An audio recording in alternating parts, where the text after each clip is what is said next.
নমস্কাৰ আপোনালোকে শুনিবলৈ লৈছে মণিকুন্তলা ভট্টাচাৰ্যৰ উপন্যাস বাঁহী পাঠ কৰিবলৈ লৈছো মই ইপ্সিতা হাজৰিকাই পাতনি মোৰ মাৰ দেউতাক বৰদেউতাক খুৰাকসকল নগাঁও জিলাৰ ঢিং অঞ্চলৰ একালৰ প্ৰতাপী ব্যক্তি আছিল এই আটাইকেইজন পুৰুষকে পৰম মনোযোগেৰে লক্ষ্য কৰি আহিছিলো শৈশৱৰে পৰাই এই উপন্যাস সেইসকলৰে ছাঁ লৈ লিখা বুলি স্পষ্টকৈ ক'ব নোৱাৰিলেও তেনেধৰণৰ সুৰ এটি অৱশ্যেই কাণত বাজি থাকে বহু বছৰ ধৰি সেই সুৰধ্বনি শুনি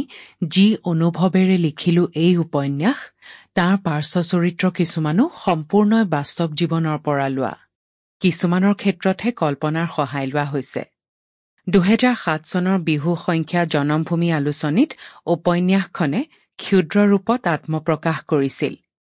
এতিয়া সেইখনৰ পৰিসৰ সলনি হ'ল পূৰ্বৰ কাহিনীৰো পৰিৱৰ্তন ঘটিল ইয়াত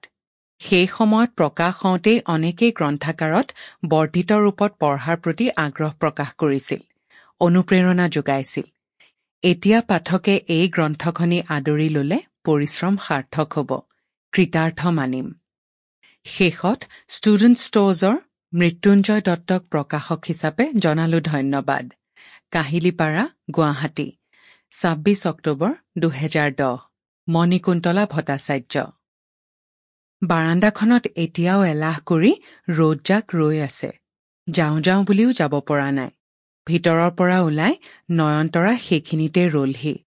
বাৰাণ্ডাৰ সেই খণ্ডৰ ৰ'দলৈকে মুখ কৰি আইতাকে ঘৰৰ ভিতৰত বহি তামোল খুন্দি আছিল নয়নতৰাই চুলি আঁচুৰিবলৈ ধৰিলে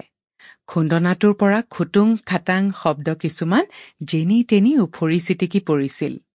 তাই সেইফাললৈকে চাই লাহেকৈ সুধিলে ৰাসলৈ কেইদিন বাকী আইতাকে নিৰ্বিকাৰ ভংগীৰে বাৰাণ্ডাৰ ৰ'দত চকু থৈ তামোল খুন্দি ৰল নয়নতৰাই তাইৰ দীঘল চুলিকোছা ভাগ কৰি আঁচুৰিবলৈ ধৰিলে আইতাকৰ কাণ গধুৰ ডাঙৰ মাতেৰে নকলে কথা নুশুনে অৱশ্যে ঘৰখনৰ সৰহভাগেই তেওঁৰ সুবিধা হোৱাকৈ কথা বতৰা পাতে কেৱল নয়নতৰাৰহে মাত সৰু একেবাৰে কোমল মাত তাইৰ মানুহজনীৰ দৰেই কোমল নিমাক্ষিত শান্ত স্বভাৱৰ বাবে তাই সকলোৰে প্ৰিয় আইতাকৰ কাণত তাইৰ মাতে সদায় ক্ৰিয়া নকৰে তেওঁ নিজেও জানে সেই কথা সেয়ে তাইৰ ওঠ সঞ্চালনৰ পৰাই কথাৰ উমান লয় আজি মানুহগৰাকী অন্য ভাৱনাত বিভোৰ নাতিয়েকৰ মুখলৈ চোৱা নাই খুন্দি থকা তামোললৈ চোৱা নাই তেওঁৰ দৃষ্টি কেৱল ৰ'দজাকত ভাৱনা অন্য কথাত বাৰাণ্ডাৰ তলৰ পকী চিৰি তিনিটাক ৰ'দে ৰেহাই দিছে আবেলি হবলৈ ধৰা এনে সময়খিনিত ঘৰে ঘৰে মানুহ নিকা হয় নিজকে সুন্দৰকৈ সজাই তোলে যেন আহিব ধৰা জোন তৰাৰ নিশাটোক স্বাগতম জনোৱাৰ প্ৰস্তুতিহে নয়নতৰাই চাদৰ সলাই আহিছে এবছৰো হোৱা নাই অকলে চাদৰ বৈ উলিয়াব পৰাৰ নিজে পোৱা চাদৰ এখন পৰিপাটিকৈ পিন্ধি আবেলিলৈ বুলি খুলি লৈছে তাই দীৰ্ঘ কেশগুচ্ছা লাহেকৈ চাদৰখন সামৰি তাই চিৰি এটাতে বহিল ভাগকৈ লোৱা চুলিখিনি যতনেৰে আঁচুৰিবলৈ ধৰিলে আকাশে বতাহে চাৰিওফালে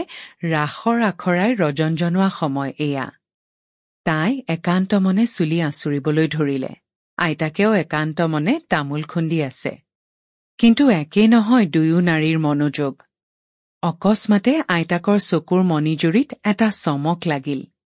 বিয়লিৰ সোণোৱালী ৰ'দজাকে নয়নতৰাৰ এন্ধাৰ কোলা চুলিকোছাত সোণৰ চোঁৱৰ বোলাইছে যিমানবাৰেই ওপৰৰ পৰা তললৈ ফণি পিছলাইছে তাই সিমানবাৰেই একাষৰীয়াকৈ লোৱা চুলিধাৰিত সাগৰৰ লহৰ বাগৰিছে ফণিখনৰ পাছে পাছে যেন শৰতৰ এজাক কহুৱাৰ দৰেই উৰিব খুজিছে প্ৰতিডালি চুলি দেখা গৈছে তাইৰ মুখৰ এফাল গালখনৰ এফালেৰে বৈ যোৱা চুলিৰ কাষেৰে উজলি উঠিছে তাইৰ জোঙা নাকটো খুন্দনাটোৰ পৰা তামোলখিনি মুখত সুমুৱাই আইতাক বহাৰ পৰা উঠিল কিন্তু হয় পাছে থিয় হোৱাটো ইমান সহজ নে পিঠিৰ ঠিক ওপৰতে ৰভাৰ চন্দ্ৰতাপ এখন তৰি থলে যিদৰে মানুহে শৰীৰ পোনাব নোৱাৰে Sample complete. Ready to continue?